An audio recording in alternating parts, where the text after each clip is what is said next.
remove stalking, first half is gone. Give the female lead a voice, second half is gone. The entire movie is reduced to nothing. That's DDLJ for you.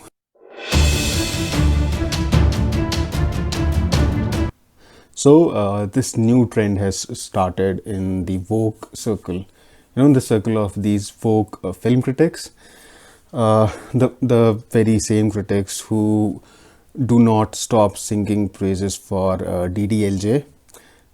These critics have just recently started altogether dissing, ridiculing Awaara of 1951, the Raj Kapoor Nargis starrer Awaara. So I think it was probably started by Kangana Ranaut, and these are all ex bhakts of Kangana Ranaut. Raja Sen, Anna M. Vetticad or Anna M. Vetticad. I'm sorry for butchering her name, but they're all ex bhakts of Kangana Ranaut. They would happily drink up her urine if an opportunity like that presented itself to them. Up until a couple of years back, before she revealed herself to be a Modi supporter, and that's it. That's the one event that changed it all. Never mind, it's not about her. So Awaara is a 193-minute film. It's, apart from other things, its lead female character, Nargis's character, she's shown to be this very confident woman who makes her own choices in life. She has men in her life who are trying to control her life. She has her uncle who has raised her like his own daughter, and then her love interest, Raj Kapoor, Raj. But she defies them all. She makes her own choices, and it's not a soft defiance. It's not like, Babuji, I am helpless. If this guy will not be able to survive without me, so I'm really sorry, I have to take this call. No, she is a career woman. She wants to save the hero of the film. She is saving the hero of the film, and she's going against the will of her father figure in the film. And this film came out in 1951, and there are no compromises anywhere. But there is one problematic scene, and you don't have to be woke to see why it's problematic. It's ridiculous. It's very sexist. It's very misogynist.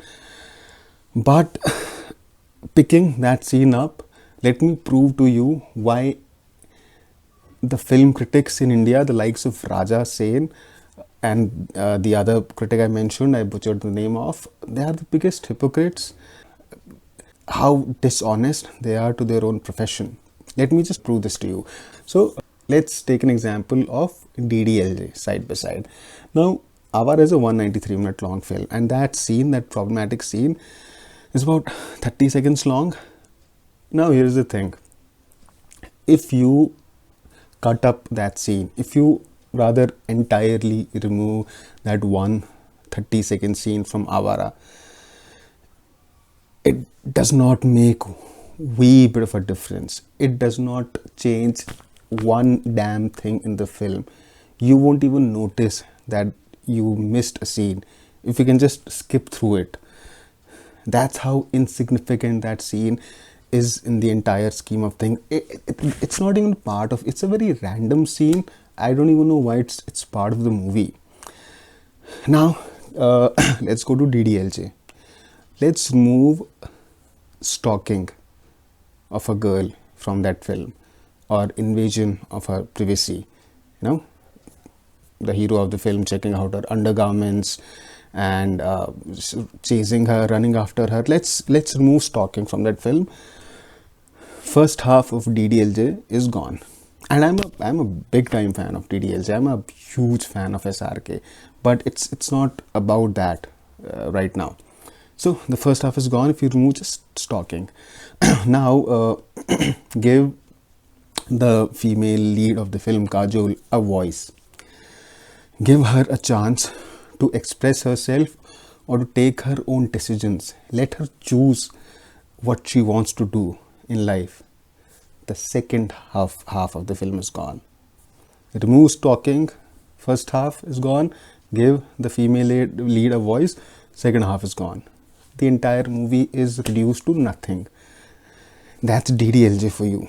And then there are DDLJ fans like Raja Sen who put out a list of films that should not be made today, and he includes Awaara as one of those films because it has a very insignificant, a very random scene which is sexist in nature.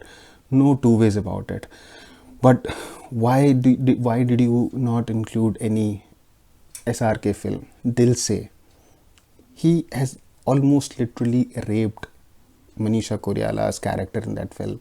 Again, I'm not an SRK hater. I'm a huge fan of SRK. And I also am not of the view that you should watch old movies with woke eyes. Sometimes it is important. Like, for example, Raja Sen also mentions Dil. There are a lot of films where, a lot of super hit films, which are problematic, where things like cheating on your wife is glorified, is made to look funny, and your wife forgiving you for doing that throughout the length of the film is seen as her virtue. Bhartiya Nari aisi hoti hai, films like BB Number One, No Entry, and the likes. These are problematic films, and you don't have to be woke. You don't have to be woke to see why these films maybe shouldn't even have been made in the first place. Forget revisiting them with woke eyes. That's a different debate altogether. And there are other films, but this is about Awaara because Awaara is the new punch bag of these film critics. And Anna M. Vetticad, again, apologize for butchering her name, but she wrote an entire article on Awaara where she picked random bits from other Raj Kapoor films and said that's how Raj Kapoor was. He was a misogynist, he was a sexist. I really want to know if people like her or Raja Sen, have they actually watched Awaara, or have they watched just that one scene? Because Kangana Ranaut apparently had tweeted about that scene, had criticized that scene. I think sometime over the last 2-3 years. That's it. That's the herd mentality. Because Kangana Ranaut was a goddess for these people. Nothing she could do was wrong. And again, Raja Sen is the same person. He's the same film critic who is of the belief that Hrithik Roshan should not have been cast in Super 30. Why? Because the film has the tagline, Raja ka beta Raja nahi banega. Hrithik Roshan is Rakesh Roshan's son. So why, when you have such a tagline, why did you cast him in the film? I'm not joking, I'm not exaggerating. That was his biggest objection with Super 30. So that's you can figure out for yourself the level of intellect that this leading Indian film critic has, and how this guy has the license to influence the paying audience to watch a film or not watch a film. I have my own view on this profession, but let's keep that aside. Subscribe to Leisuremartini for your daily dose of lifestyle, movies, fashion, career, health and wellness, and everything else under the sun. Don't forget to hit the bell icon.